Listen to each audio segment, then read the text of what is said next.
Hailing from the Jersey Shore and raised as athletes, the Airey Bros have always shared a passion for physical culture, athletic performance, and human optimization, always striving to be the strongest versions of themselves, mentally, physically, spiritually, and emotionally. Along the way, they've met some pretty amazing humans and have had some pretty epic adventures. The intention of Airey Bros Radio is to showcase these amazing people and the impact that they've had on them, and to share tips, tricks, and hacks so that you can win each day, every day. You're listening to Airey Bros Radio. Be there or be square, because it's all killer, no filler. It was awesome, right? It was my dream job. I love Cornell, and I love the wrestlers, the fans, the alumni. I love everything about it. I love Ithaca. So kind of the perfect storm, so to speak, for me to get this job. Support of your alum and get them involved and really get them to be avid fans, not just wrestling fans of the university, but avid fans, so they know and they kind of understand the freestyle scene too, right? I think that we have a lot of big supporters here that Coach Cole has turned on to, freestyle, change the game. And that's really what ADs are looking for now, right? Somebody who can treat it like a business in the sense of, gaining support in the community. The big thing is looking at the passion, right? And that's what I look at when I'm recruiting. Like, are you passionate about wrestling? Do you want to continue to get better, right? Do you want to jump levels? So the big thing is the RTCs allow you to bring in high school prospects from 250 miles, where previously the clubs, they were called local sports clubs in the NCAA's eyes. Those were only 80 miles. Let your kid be the leader, right? To a degree, especially at a young age. This is Mike Gray, and you're listening to Airey Bros Radio. Awesome to have you on here today. Like I said, watched you growing up wrestling, so it's awesome to see where you've gone from wrestling in New Jersey, wrestling at Cornell, and now heading, one of the most successful programs in the country that's not Iowa or Oklahoma State. So thanks for taking your time to talk to us today. But the first question I have to ask you, and this is going to be a hard pressing question. What do you call it? Pork roll or Taylor ham? Taylor ham. I'm above the bridge. I got to call it Taylor ham. Come on. Well, Coach, it's been great having you on. Well, it's been good. We'll see you. It's the one question we always ask all the Jersey people. We've had Coach Ayers on as well, and I know he's very a proud Taylor ham guy. And we've had the different lines at the Rutgers Princeton wrestling match, Taylor ham, pork roll, and I think we watched the video last night, and I think the one gentleman said like south of like Woodbridge is pork roll, and everything north is Taylor ham. So up north is Taylor ham. So, Coach, you were in, I believe, Guatemala when you heard that you were getting the head job. Did you know that was kind of going down, or was it kind of a surprise to you?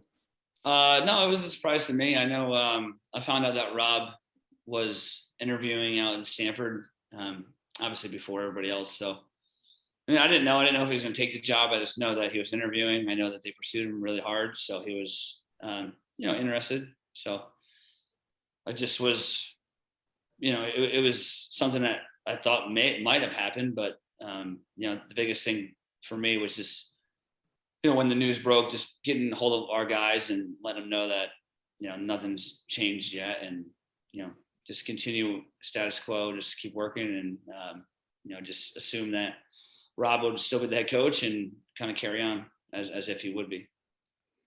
So prior to that decision, how much were you thinking about, maybe becoming a head coach somewhere else or anything like that? Was that even in your mind, or was it just you're training the guys and getting them ready for freestyle season? And that was like your main concern? Yeah, that was definitely my main concern. But, I've been, this will be my 15th year at Cornell, and this will be my 10th year coaching. So in college, right? So obviously becoming a head coach is something that's on my mind, right? I would love for it to be at Cornell, right? At the moment, right? I would love for it to be at Cornell, but if there was options and if somebody pursued me, then I would definitely entertain some folks that would want me to, be a head coach at other place. And I think if you say no there, I don't know if necessarily being truthful, right? Like, I think that if somebody pursues you, for one, it's flattering, right? So, naturally you're going to look at that a little bit. But if I had it my way and it ended up working out that way, I wanted to be the head coach at Cornell. I have a lot of loyalty to Cornell. I've been here for 15 years. I'm coming up on 4 more years. I guess I'm technically a New Yorker, right? I left New Jersey when I was 19, and 4 more years I'll be just right down the middle, 19 years apiece in each state. So, but yeah, no, Cornell. If it worked out, it was awesome, right? It was my dream job. I love Cornell, and I love the wrestlers, the fans, the alumni. I love everything about it. I love Ithaca. So, kind of the perfect storm, so to speak, for me to get this job. Do you miss Jersey, and how frequently do you go home to visit? Yeah, no, I miss Jersey. My parents have a house in Lavalette. Yes. So I get down. So whenever I do go back, for the most part, it's holidays during the year, and then in the summer I try to get down there a couple of times for sure. And when I'm away, anytime I'm away overseas or whatnot, my wife's always down there. I have a 3-year-old and a 4-month-old little girl. So got 2 kids. So my wife loves to go down to Jersey and have some beach bum babies. Nice. Yeah. Well, 2 things to unpack there. One, going back to the coaching scenario, mm-hmm. How often at your level, when a position like a head coaching position opens, how much of it is the athletic department at that institution going out and searching and seeking out individuals versus coaches from other schools sending in resumes? So I think it's a little bit of both. I personally believe that alum and we'll say influential people from that program kind of put some names, right? Search committee, put names on the AD's desk, like, hey, these are some really high candidates for you. These are some guys that we'd like to see in the mix. And then also, I think that they also look at obviously folks that apply. And if they match up to where you apply, and then also you're a name that was put on the AD's desk, so to speak, I think that's kind of a perfect match. But I think that, and I think it really depends on the AD, right? Some ADs like to use search committees. Some like to go out there and kind of pick their own candidate. And it just really varies. It really varies. But I think that knowing people and kind of having I guess the respect of other wrestlers and coaches, and knowing and people knowing that you do a good job can definitely help you and kind of get you in the door, so to speak. Had you previous to this year? I mean, was that something that you maybe sent out a resume here or there? Or yeah, I mean, spot. Yeah, for sure. I mean, I'm not gonna, yeah, for sure. lie, right? Yeah, for sure. I think, just kind of, I guess, testing the waters, but also just, I think interviewing is a skill too, right? So the ability to be able to interview well and to, articulate your thoughts and really your vision for a program is very important. So being able to do that is a skill, I think. So there are some positions that I applied for and got some interviews for, but ultimately didn't work out. And in the grand scheme of things, I think it was for a reason, right? Yeah, everything happens for a reason, and Yep. timing is everything. And you're in the right place at the right time. And yeah, I mean, you had a great career there as an athlete, but also as a coach. And as Jimmy mentioned, I'm a bit older than you guys, so I've been following you and been a fan since probably even before the Del Barton days. So it's been a cool journey. Pascack Hill days. Yeah, Pascack Hill's killers, man. We had a good crew there. We had a really good crew of guys, and went on to do some good stuff in high school and college and so on. So yeah, it was fun back in the day. We were kind of the Tasmanian Devil group, right? Just a Haggis Pasha guys that were just pretty good. So. Yeah, well, I remember back in the day, either at states or at freestyle tournaments or whatever, we saw past guy kill kids on the bracket. Like, God, Jesus Christ! Like this is not going to be good at all. And I was always close to you in weight, so I was telling Rich before, I was always like, kind of.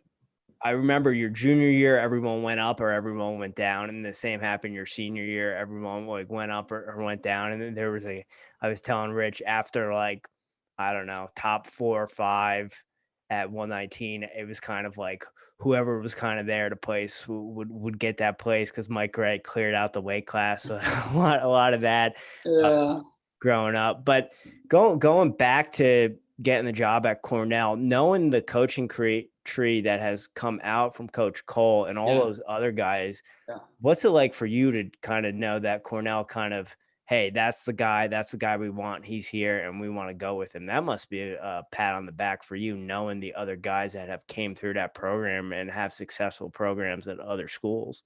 No, yeah. I mean, it's, it's great. I think it's very flattering and, also very humbling, right? To be the next guy at Cornell. Rob, if you look at his coaching tree, it really is very impressive, right? You have, Troy Nickerson, you have Steve Garland, Brian Smith, coach with Coach Cole in his early days at Cornell. And I mean, Coach Smith has his own coaching tree now too, as well. So, and there's many others that have come from Rob and have gone on to do some really good things. So I think the big thing that Rob does is he kind of gives you a roadmap to success, right? If you follow we'll say his type of roadmap, you're going to be successful. Obviously, you have to put your stamp on it, right? You have to put your name on it and change the things that you think need to be changed. But his roadmap, his rubric it's really good, and it's really shown to bolster fans and support for your program. Get some great recruits and really just kind of build from there. So. Yeah, no, it's awesome to be the next one up at Cornell. I definitely have big shoes to fill. I know that, but I'm excited and I'm ready to go to work and take care of the task at hand.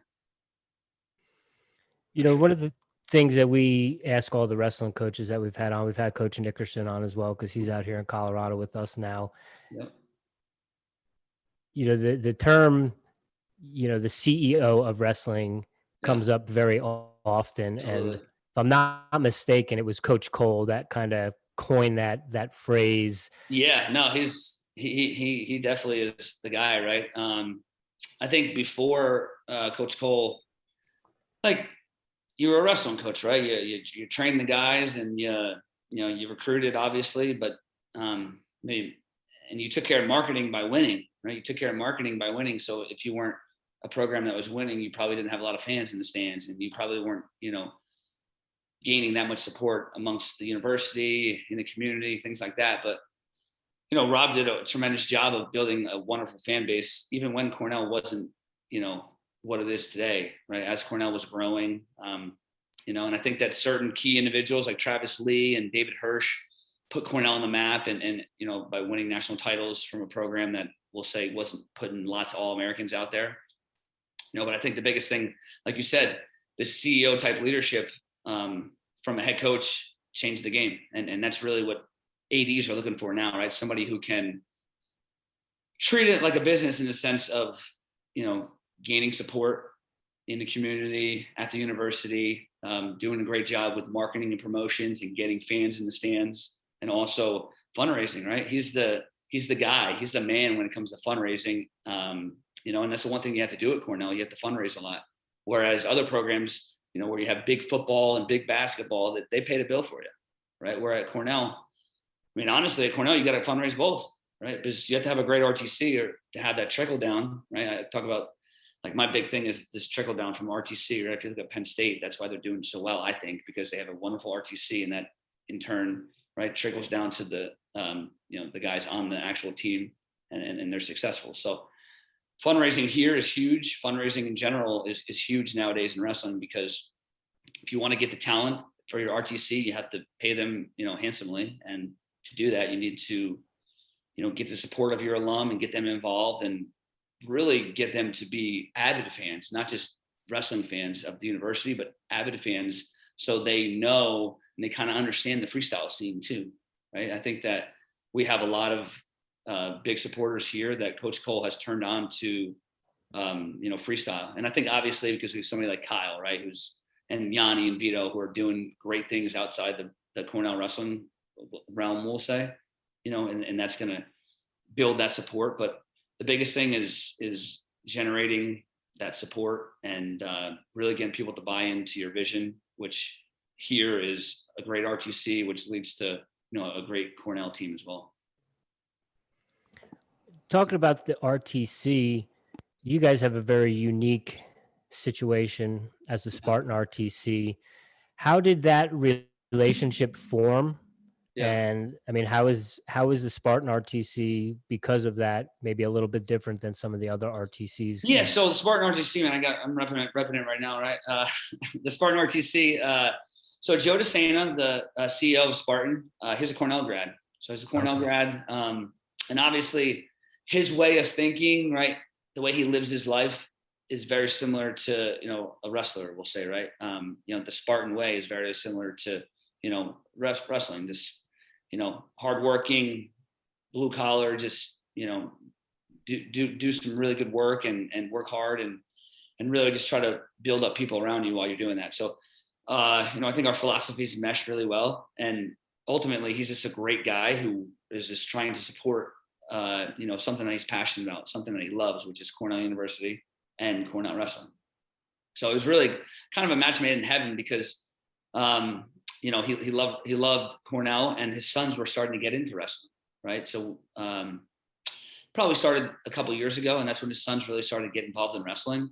And then he realized that this sport is wonderful, and Rob did a great job of fostering that relationship and bringing them in and really opening his eyes to see how great Cornell wrestling is, but also how great our RTC could be with his backing, right? And that's what the big thing was, right? This relationship and really the two we'll say programs or the two entities kind of seeing eye to eye, Spartan and Cornell wrestling / our RTC, right? So I think that was a big thing, but ultimately the big connection was he's a Cornell alum. He's a Cornell alum who loves Cornell, and it really seemed to work and mesh well. Have any of you guys, coaches or athletes, have you guys done any Spartan races? Kyle did one. Did one, and we had a probably 4 years ago. We had a Spartan sprint here, so our guys, our guys competed in that, or did the Spartan race, and also helped out at all the stations and such along with the race. So, but no, we have done one, but haven't done any of the the normal ones like the 8 milers or anything like that. Cool. So right on. Something for the future. Yeah, for sure. Right. And mentioning the RTC, how it's so important for the program, and it's a trickle down. And correct me if I'm wrong. I'm pretty sure when you went to Cornell, they were kind of in that building process, right? I believe Travis Lee graduated in like 2003, and then Nickerson was it. Yeah, so Travis graduated in 05. Then I came in 06. 06. But yeah, so RTC's trying to think. I think RTC started when I started coaching. Okay. So like 2010, 2011. I think they've been around for 10 years now. But before that, it was just your club, right? So we still had the Finger Lakes Wrestling Club, and Iowa had Hawkeye, and the Cyclone Wrestling Club. Like everybody had a club. It just wasn't this RTC, right? So the big thing is the RTCs allow you to bring in high school prospects rather from 250 miles, where previously the clubs, they were called local sports clubs in the NCAA's eyes. Those were only 80 miles. So you can get more kids to come, right? And then, obviously, so I think with the smaller RTCs, it's a recruiting tool. Well, it's a recruiting tool for everybody, but for the smaller RTCs, when you don't have like these senior level athletes, you're just using it to get kids on campus, right? Outside of recruiting trips and such, because it is what it is, right? It's a loophole, it's a gray area, and you have to exploit that. Whereas the bigger RTCs, you use it as both, and it could be support for both, and could really help you in recruiting for both, where you have solid and really good RTC athletes, right? In our case, we have Yanni, Vito, and Kyle, right? And you can use that on the recruiting side because, by rule, they're allowed to get in there and wrestle with Yanni, Kyle, and Vito, right? So it kind of works twofolds, honestly. So if you have a smaller RTC and you don't necessarily have these big time athletes, you can use it to just get kids in there to wrestle with coaches and wrestle with guys on your team and to start to build that relationship. And then for the bigger RTCs, you can get the recruits in there to wrestle with your studs, right? Your Olympians, your national team members.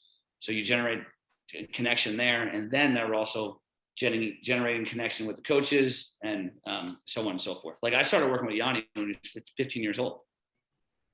You know what I mean? So like that connection was there before he even stepped on the mat in a Cornell single. Right? And I think that's why our connection runs so deep. And same thing with Vito, right? Both guys. Vito was a little further, so he would come up for Cornell camps in the summer. Right? So a little different model for Vito because he was outside the radius, but Yanni was in the 250 miles, so it was perfect. So I mean, I think that's to me that's the example, right? He get in there, he roll around with Kyle, wrestle with me, develop connections with Kyle, myself. I was on the coaching staff, right? That's just kind of the goal. That's the goal of the RTC on the recruiting side for sure. So you mentioned how that was huge because you can get recruits. Besides having the RTC in the time you've been at Cornell, what do you think some of the biggest reasons the program has done so well from where you came in to where you are now? You think it is just kind of the atmosphere that Coach Cole has created and kind of what you guys preach and everyone just buying off of it? Yeah, no, I think it goes back to that trickle down. I really do. I'm big on it right now, but I think that really has a lot to do with it. But I think also something that we have here is, getting recruits, right? Getting guys to come to the university. We have an unbelievable wrestling facility, right? We just put a $6 million renovation onto that. So we have I think we have the nicest wrestling facility in the world currently. Right. So that draws people in as well. And then also, postgraduate job opportunities, right? We have, and I really have dug into that right now because, the outpouring of support from alum and supporters of the program, hey, I'd love to, help your guys get internships, help your guys get, job placement upon graduation, just loads and loads and loads of people really reaching out for that. So I think those things have a lot to do with it, right? Our facility, job placement upon graduation, obviously Ivy League degree, and then RTC. I think all those things kind of created the perfect storm, so to speak, for us to jump a lot of levels, right? Because our recruiting has been top notch for, I think, the last 10 years, honestly. Yeah. And with Travis winning, kind of. Oh, yeah, no, for sure. I mean, like it takes, I think a program that is, on the verge of doing great things needs that guy, right? The guy who's not supposed to do that, right? But is just a special person and finds a way to win, right? And nobody's doing anything. I don't think anybody's doing anything crazy, like training wise. Everybody kind of knows what you're going to spar. You're going to work in positions. You're going to work in your technique. You're going to go live. Like everybody's pretty much doing the same things, right? But for a program to take that next step and to, jump into the top 10 or be in discussions for top recruits and such, I think you need somebody like Travis who stretches outside the norm, right, for that program, right? We had All-Americans for sure, right? But Travis goes out there and is a really special guy, and maybe a guy that wasn't heavily recruited because he was from Hawaii. So maybe it has to do with finding that diamond in the rough and recruiting really well too, right? I think Coach Cole did a great job, obviously, finding Travis.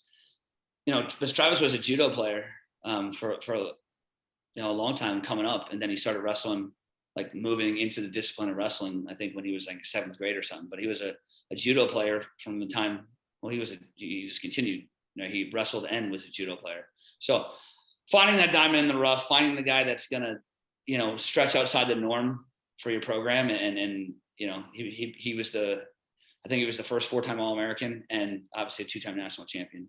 And then a guy like Dustin Minotti, who was a 4-time All-American as well. So they were both 4-time All-Americans the same year. And those were the first 2 4-time All-Americans in the program history. So, and Minotti was just a junkyard dog from PA, right? He never won a state title and was a 4-time All-American. So, I think recruiting and finding those diamonds in the rough is really important, and timing as well, right? Those guys happen to be in the same team.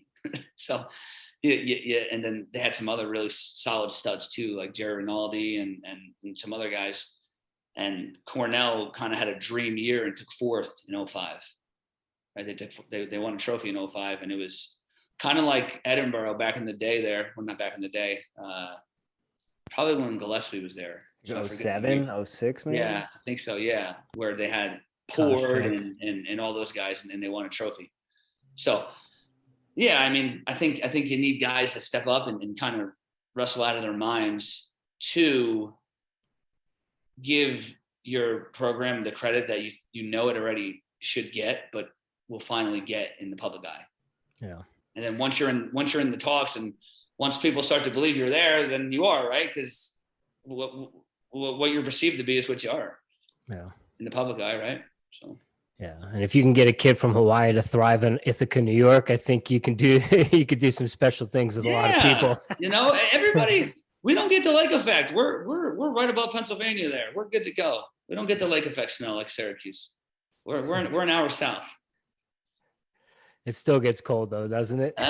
Honestly though, I was shocked, right? So I was shocked because, I mean, I heard obviously, right? It's going to be freezing cold, all these things. It's probably I'd say 7 to 10 degrees colder than Jersey. So it's nothing crazy, but it's colder, but it's nothing crazy. And some years, like what was it, 3 years ago when you guys got hammered with a nor'easter like every other weekend? We got less snow when Jersey got hammered, I should say, because you guys are out in Denver. But when Jersey got hammered with those nor'easters, like I think like three of them in like a 6-week span, we were sitting pretty up there, nice. Sitting pretty in Ithaca. Just getting our dusting of snow. So, yeah, I think if you grow up in Jersey, you're ready for pretty shitty winter weather. We tell the people in Denver, especially, like, hey, the winters in Jersey are way worse than they are in Denver because we'll get a lot of snow, but it will melt in a day or two because we're in Colorado. Yeah. So I was out there. I was out at in Colorado Springs at Cheyenne Mountain Resort because the first Olympic camp was there because. If you went to the OTC, you had to quarantine for 5 days, then start your training. So that was a no-go, obviously. And it was crazy because we got there, it was 70. It got freezing cold and it snowed. And then by the time we left, it was 70 again and no snow, and snow just melts. It's pretty cool. Yeah. It's a little manic here sometimes. Yeah. Yeah. Honestly. And are you guys in Denver? Yeah. Okay, cool. Yeah. Like we always joke about it, but probably the worst time to be in Colorado is like March that mid-April to mid-May, end of May, like we call it mud season, is when it's not cold enough to snow, so it's raining, but then it's warm on most other days where everything in the mountains is kind of melting and just running off. So it's like if there's ever a time to go on vacation or just go on a road trip, maybe go to Moab or something, that's the time to do it because it's like you're ready for warm weather, but like you said, it could be 70 one day and you're in shorts and a t-shirt and you wake up the next morning and there's 6 to 12 inches on the ground. You're like, what happened in the 8 hours I was sleeping? Yeah. And you can be playing golf and then the next day it's just snowed out, right? Yep. Yeah. That's crazy. Yeah. So before you mentioned that everyone's kind of doing the standard kind of training, right? There's nothing kind of new, but we know Kyle has some innovative training techniques as far as strength training and stuff. Do you guys implement that stuff with the program, and just if you do, how much do you notice as a coach that helps the dudes compared to when you were in college where it might have been just, strength training and sprints? Yeah. I mean, so a lot of our guys just train traditionally and they like to do that. So if our guys want to do that, they, kind of pick it up with Kyle. So I think we have probably 3 to 4 guys that do that. And I mean, whatever works for you, that's where I'm at. You know what I mean? I'm at where I want to, make sure the guys are as ready as possible, right? To maximize their potential. So if it's strength training that way, then I'm all for it. So I think that but as a whole, I think our team strength trains traditionally, but it's great for Kyle. Kyle believes in it. Kyle loves it. And, I just support Kyle with that for sure. And I think that it's really done a lot for Kyle, and he, like I said, he believes it, and he has seen results with it. So, yeah, I mean, I think that it's tough, right? Because you have an athletic department, and they're, they have their strength coaches, and they do a great job as well. Right? So they do a great job, and a lot of the guys like to train traditionally. And I will say though that traditional strength training is turning the corner, which is cool, right? They're getting into, a lot more, we'll say, science-based, right? Measuring, power, explosiveness. You got these plates now where they can measure your force, so they can see if your hammies are overactive or if your glutes are firing, so things like that. So really diving in with traditional training as well, trying to be, I guess, more, I wouldn't say more scientific, but I guess more data-based, right? Being able to measure your output and find ways to train certain things that you might be missing. So, but I think that's kind of what we do here. We're trying to be innovative on all levels, right? So Kyle's being super innovative, and then on the traditional strength side, right, that we're trying to be innovative there as well. So, but yeah, I guess the long and short of your answer, some guys do it and some guys don't, but whatever's going to maximize results on the mat, I'm all for it. Does the wrestling program at Cornell have its own specific strength and conditioning coach? Yeah, we do. He's awesome. So he wrestled in high school, so he understands the sport. He's not like a football guy that's just like, go hit power cleans and bench press and do some pulls and you'll be good to go. So no, he knows his stuff. He does a good job, and I think most importantly, he knows wrestling, right? So he knows we need to have power from the bottom. We need to have power when we're in the hole on a high C or a double, right? When our butt's at our heels, trying to generate pop from those positions, and positions where you're a little at risk, shoulders and things like that. Just really trying to strengthen the body in positions where you're at risk.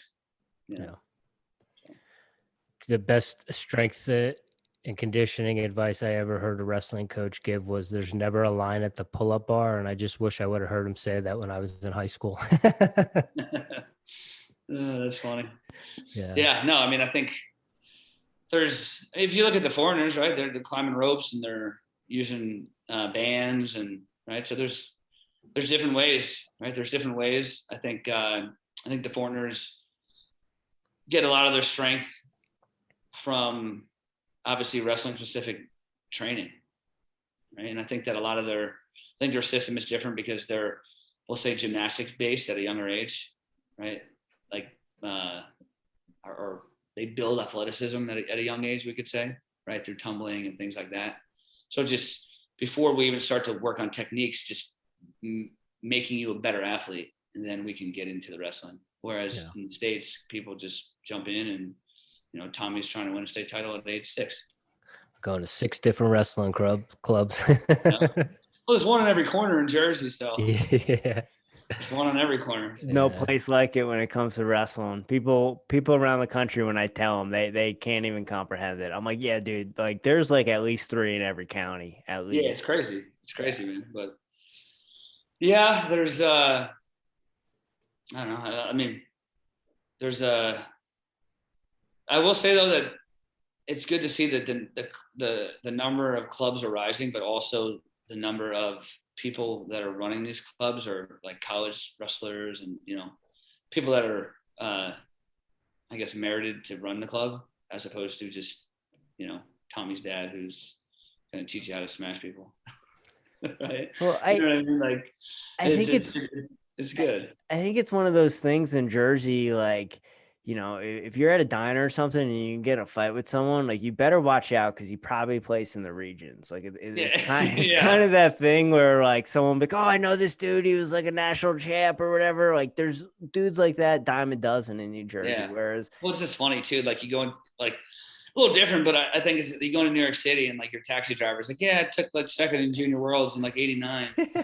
Like, what? Well, like Vito's dad. Yeah, he's a beast. Yeah. You know what I mean? But it's just crazy because it's just like random. Like back in the day, like Vito's dad used to go to the NYAC, right? And people would just show up from everywhere, and it's like, oh, what are you doing in the city? I'm like a busboy or whatever. Oh, but you're a world medalist. You know what I mean? They just moved to the city because it's a great opportunity, right? Great opportunity, and also they just happen to wrestle and be really good, but they couldn't make money, so they like to go to the NYC just to get a workout in, and they're smashing Americans because they're third in the world, you know, or whatever it might be, you know, European champion or whatever, you know. Yeah. It's funny you say that because I remember back in the day when they had Sunkist at UPenn and we went up and there was like this Indian dude who was just Jap wizarding us all and spiking us on our heads. And he was like on the Greco team or something, but he like worked at a 7-Eleven in Delaware or something like that. Yeah. It's like, yeah, I'll go wrestle. I enjoy it. Let me throw some kiss on their head. Speaking of going back to Yanni, you know, you mentioned that you started working with him when he was 15, and you've had that bond, and we've all been able to watch that throughout his career at Cornell. Yeah. As he was entering in his freshman year, did you guys, before the season started, did you guys have a feeling that he was a potential for the national title that first year? Yeah, I mean, I think if you just look at his results, right, he was a winner. And he wasn't just winning the high school tournaments, right? He was smashing people. So, I mean, I think that obviously you know that it's going to be tough. You know, it's going to be really tough, right? But I kind of call it the snowball effect, right? When you have a freshman who has a good preseason and then comes into the season and, you know, thinks he can be really good, but isn't sure, and then like wins a match and is like, okay, and then beats somebody good. And then it's like, oh, I can do this. And that was that for Yanni, right? So Yanni's first match was against Josh Albert from Northern Iowa. So quality guy, right? Round of 12 a couple of times. And that was Yanni's first match. And he obviously beat him. So he felt a little more at home. And then he went out to Vegas and then he beat Bryce Meredith in the semis, right? Returning finalist at the time. Or no, he was a senior. So finalist his sophomore year, and then I think he took third his junior year, right? So, but nonetheless, you beat a guy like that, and he's like, okay, I belong, I'm in. And then from there, you know, the snowball effect takes over, and you just believe in yourself, and you just keep getting better, and you know, you just kind of let it take its course.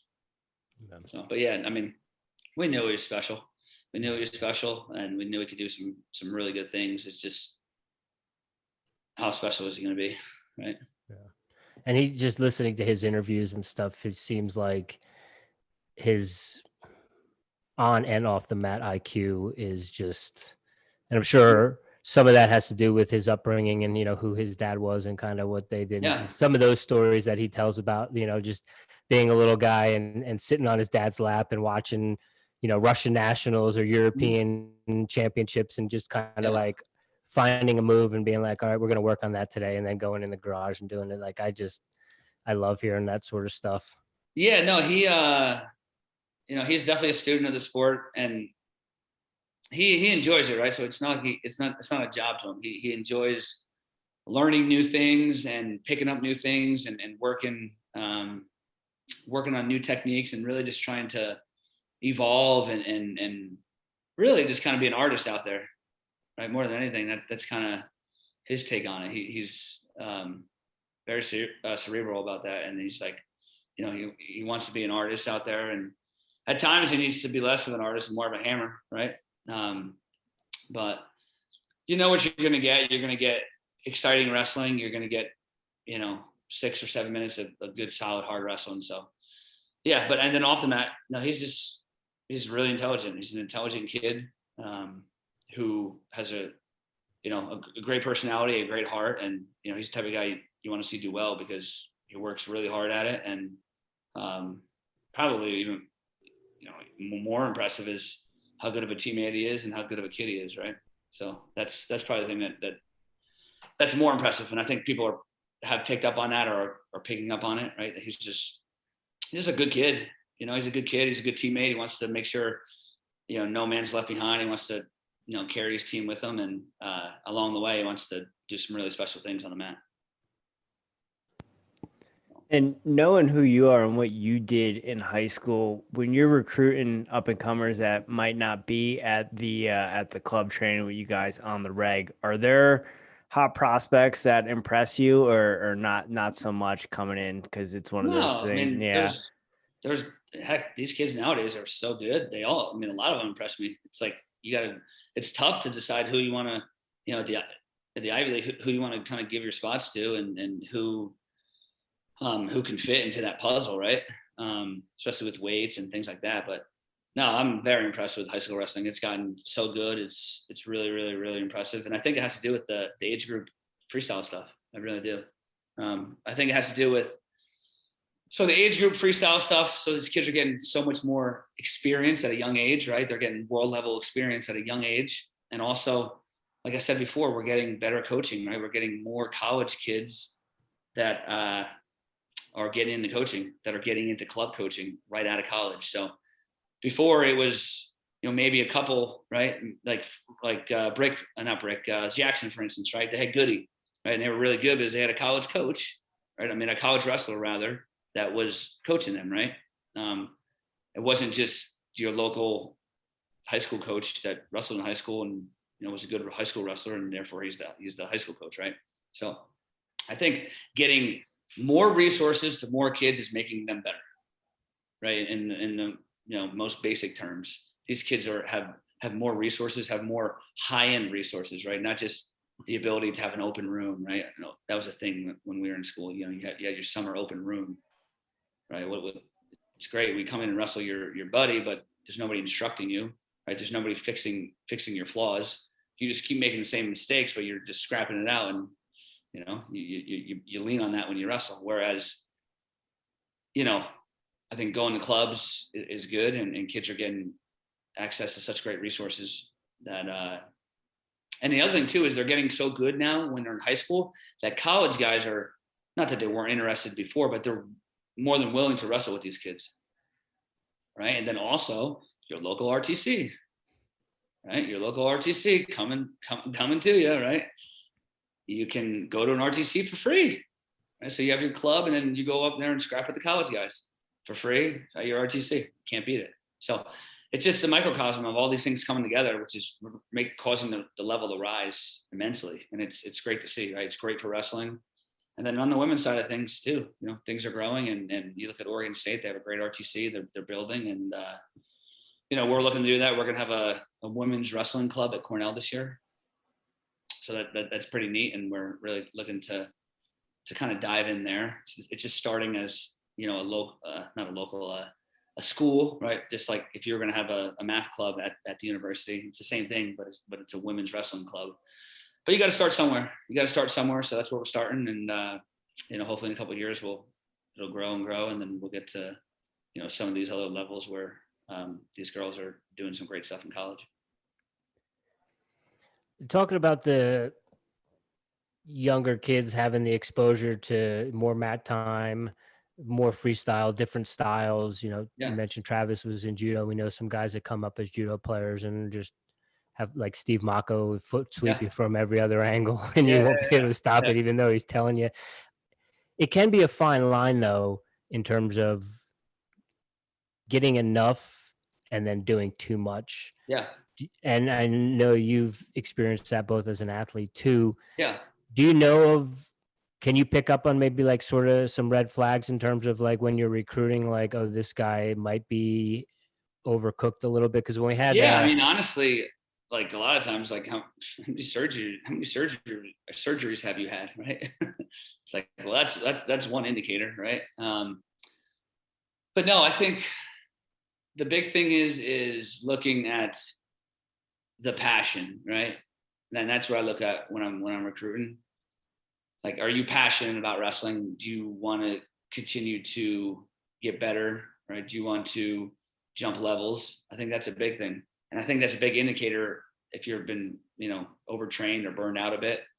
Because if you're just winning, but you're not really enjoying it, and you just do it because you're good and you're always winning, that makes it tough. That makes it tough as a recruiter. It makes it tough as a coach, because once you get the kid here, it's just like, I don't really have much room for more growth here. I'm kind of at my ceiling, right? And then also it makes it tough as a recruiter too, because maybe dad is the one that was pushing you and had his thumb on you the whole time. Then you get a little freedom and you pop off, right? So it's a balancing act. It really is, and it's getting to know these kids, and it's building relationships with these kids, right? And really diving into who they are as a person, what their goals are, you know, what they want to do with their college career and their life, right? So I think it's a little bit of everything, which leads to you knowing if a kid is overcooked or not. But it's tough. It really is, because some of these kids are great and they're not burned out and they love it, but their body is burned out without them knowing, right? Or it's just like you're there, man. You can't get much anymore. And that's the cool thing. Sometimes if you look at Gabe Dean, I think Gabe Dean's a prime example of a guy that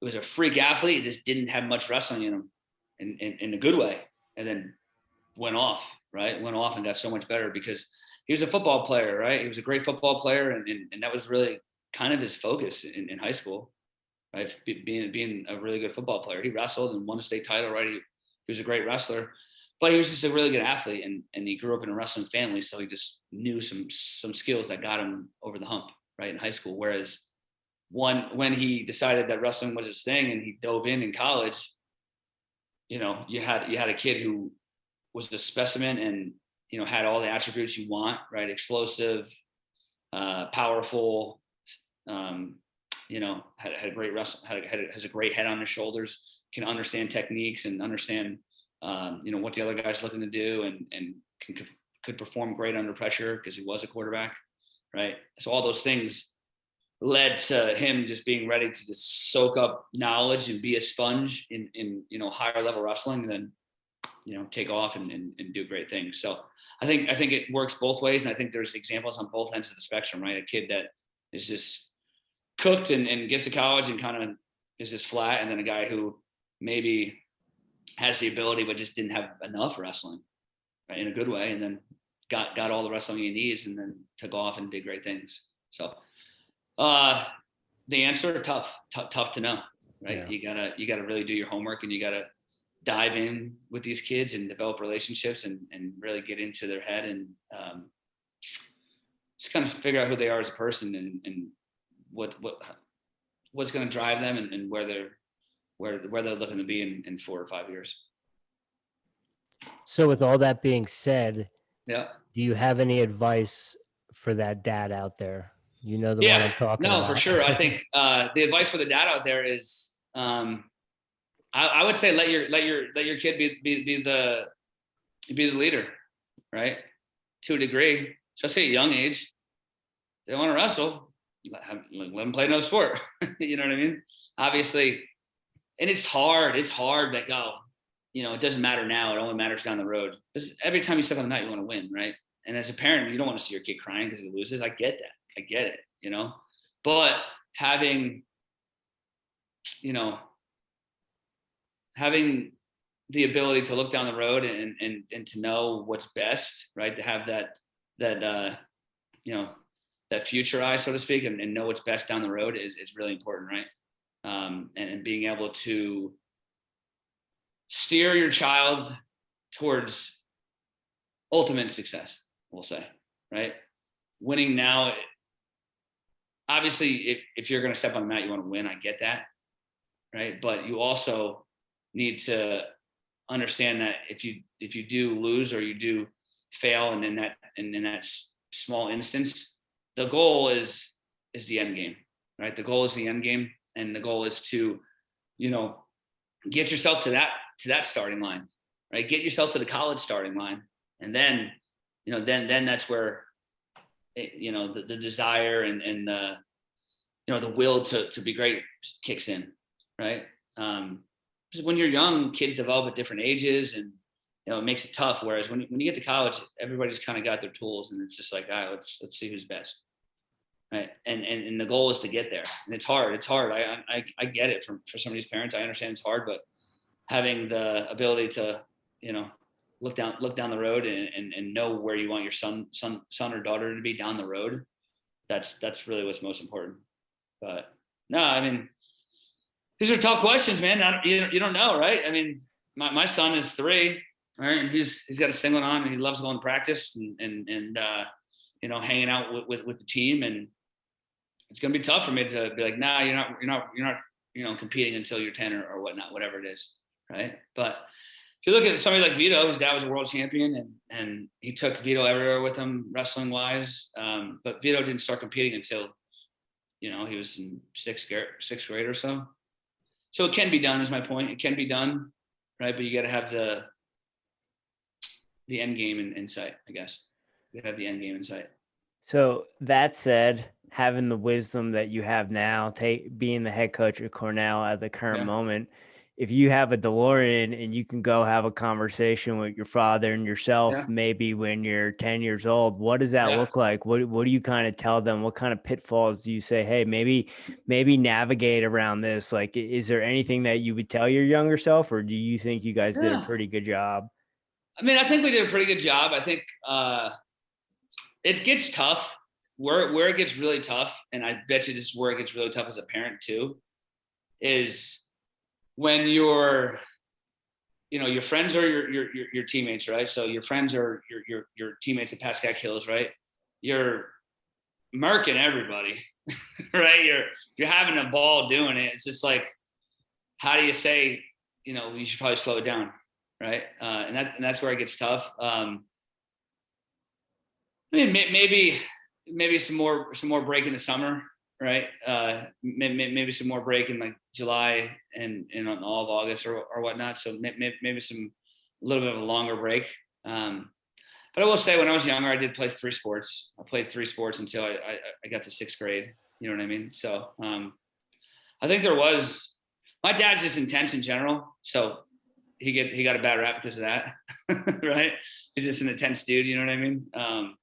But no, I mean, I think I had a good experience. Maybe some more downtime in the summer, but other than that, I think he did a good job, and I think I think I was the case where I was like, no, what do you mean? I'm wrestling, so whatever. If you're not taking me, I'll go with Trombetti's dad. I'm going to this tournament though. You know what I mean? I want to compete. At what age did you become the leader? Or were you always the one that wanted to go and get on the mat? I just loved it, and I still do love it. You know what I mean? I just love it from the coaching side of things now, right? But no, I mean, I always loved competing. I always loved, testing myself, and I was a fiery guy who, wanted to get out there and compete, wanted to test the skills, and I think it was a big outlet for me, right? When I was a kid, ADHD and learning disability, you know what I mean? So a lot of frustration as a kid, you know what I mean? 2nd grade, I repeated 2nd grade because I had trouble, reading and things like that, right? So it started off as an outlet for me, so much frustration, so much pent up aggression, and it was a great outlet, right? And then it led into a passion. So, and it taught me how to focus, and a lot of things that wrestling gives you, right, as you mature. But I think for me, it was really great for me as a kid. So, I think I wanted to do it, and I think that I was the leader for the family. Marky followed suit and did a great job as well. And I think Marky, more than anything, he loves wrestling, right? He loved it. He loves wrestling. But when he was younger, he was just going to all the tournaments. So he's just like, can I wrestle too? Like, I'm here. And so he probably started a little too early. But it is what it is. And he had his successes, and he's doing some great stuff now. So it all worked out. But I think he probably could have started a little later, like high level stuff. I started off at Denville PIL. I got beat by this kid in the rec tournament, the town rec tournament, and was like, I want to smash this dude next year. Is there a wrestling club around here? Because I want to put this dude in the dirt. You know what I mean? So just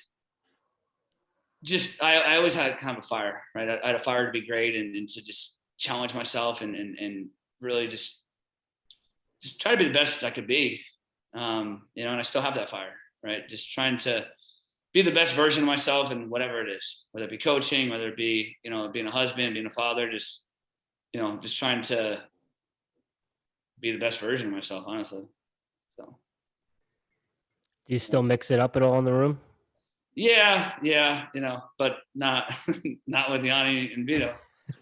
So not with those guys. But no, I still get in there and spar and roll, and you know, I'll still wrestle some live and hit some coach moves. You know, I'm a big fan of the give up 2 to get 4.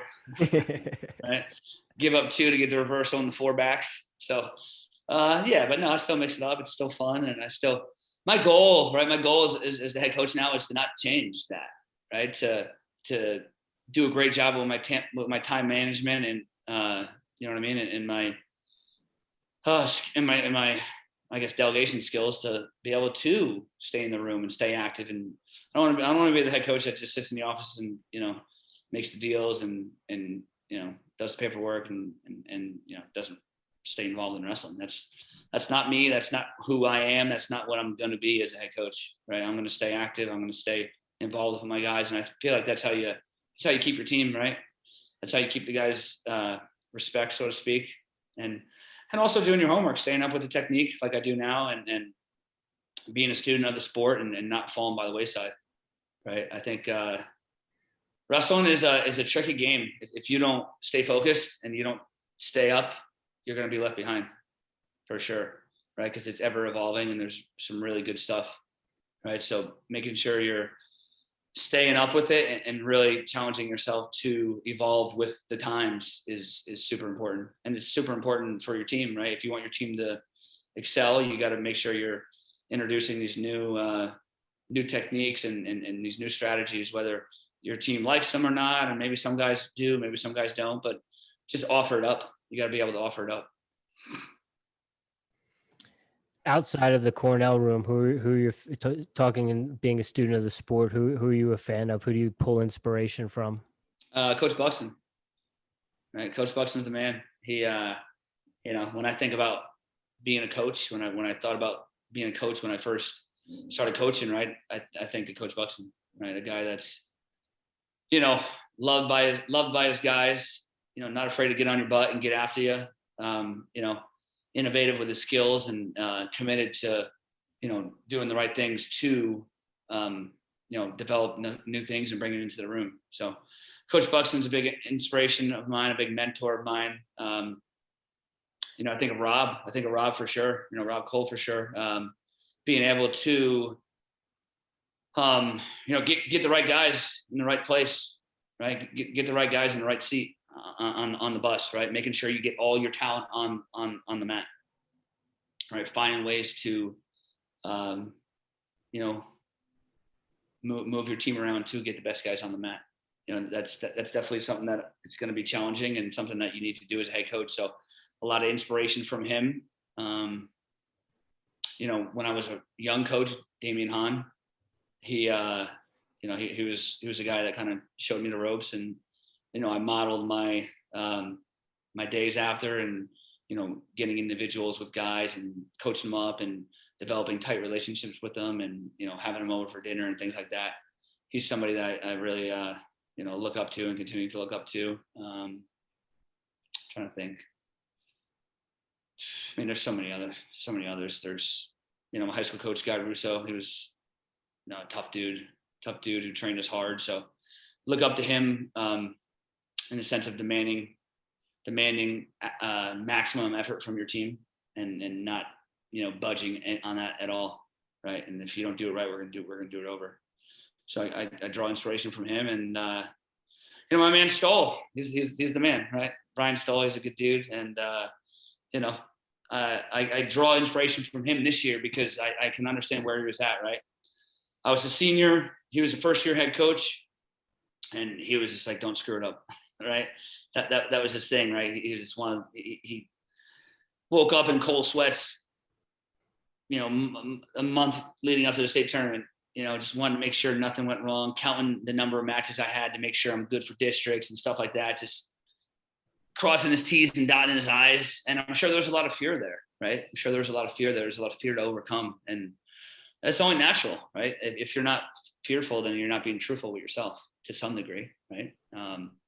But overcoming that and believing in yourself and diving in, those are things that you have to do when your name gets called, right? And that's what he did, and that's exactly what I'm doing right now. So yeah, I've had some great mentors, some really good people in my lives, you know, from the coaching side of things, coaching mentors that have done a lot for me. So thank you. Yeah, good stuff. Hey, you kind of built two programs out. Del Barton wasn't really much of a program when you got there. I don't know about that. I think Stoll gets all the credit for that, man. He's really yeah, but you brought some of the recruits in. They followed suit. I mean, yeah, I was like, you could say I was like Travis Lee of the program, right? Like he's kind of the flag bearer. But we had Antonio Mingione before me. He did a great job too, right? He was a good friend of mine, and he kind of pulled me to Del Barton. So yeah, I mean, there's just, when you have good people who do good work, good things are going to happen, right? So, I mean, as simple as it is, right? You get a great guy like Stoll who's willing to work hard and care for his guys and show them that he's there for them, and great things happen, right? And just like Cornell, right? There's a lot of supporters, and the same thing with Del Barton, right? There's a lot of great people that wanted to see the program succeed and that have really put a lot of effort in, and you know, you can see the results on the mat. So yeah, it's a lot of similarities though, for sure. A lot of similarities. So Coach, before we get into rapid fire, is there anything that you'd like to say to any, you know, recruits maybe listening to this podcast? Yeah, no, I mean, I think that, no, there was, you know, craziness last week for sure. Right. But the one thing that is steady as a rock is me. Right. And, you know, I was able to calm the storm, and I'm working my butt off right now to pull in some great coaches. I'm really excited. We should be making our first announcement here next week. So I'm bringing in some hammers. We're building our RTC. We're bringing in some great RTC partners as well. So the kids looking at Cornell and the commits to Cornell, you're going to have a great atmosphere. You're going to have great mentors. You're going to have great training partners, and you're going to get a great education. You're going to have the best training facility in the world, and you're going to have the best, job opportunities, right? The best job placement opportunities that you can get. So we have a network that expands, you know, years and years. And I understand that Rob was here for very long, and he will say facilitated a lot of those, but those people are Cornell people, right? Those are Cornell wrestling people, and they might help Rob too, but they're also going to continue to support and do everything they can to make sure Cornell wrestling succeeds. So I guess to the recruits out there, Cornell wrestling has a ton of support, and you know, we're not going anywhere, and then you're going to get the same product that you always have. And you know, I think it's going to be bigger and better than ever. So Cornell's the place to be. Go Big Red. Yeah, baby. So, Coach, these are rapid fire. We not necessarily rapid fire answers, but it's the same set of questions that we always ask to our guests. And Okay. I also have some specific fun little wrestling ones for you. So I guess the first one would be, is it states or state? States. Cool. Yep. Stance in motion or stance end motion? Stance in motion. So like steak and shake, stance in motion. Cool. Just let it roll off the tongue. And your favorite wrestling shoe of all time? Favorite wrestling shoe of all time? I'm probably going to go Pursuit 2s. Right on. Yeah, I wore those my senior year. They're a good shoe. Right on. Go ahead, Jim. Do you have a daily ritual or daily practice that you kind of do every day to kind of stay level? Yeah. I mean, now I just get up and I have a cup of coffee with my wife before the kids get up. So we just chat about life, chat about, you know, the day, what the day's gonna bring, and just get some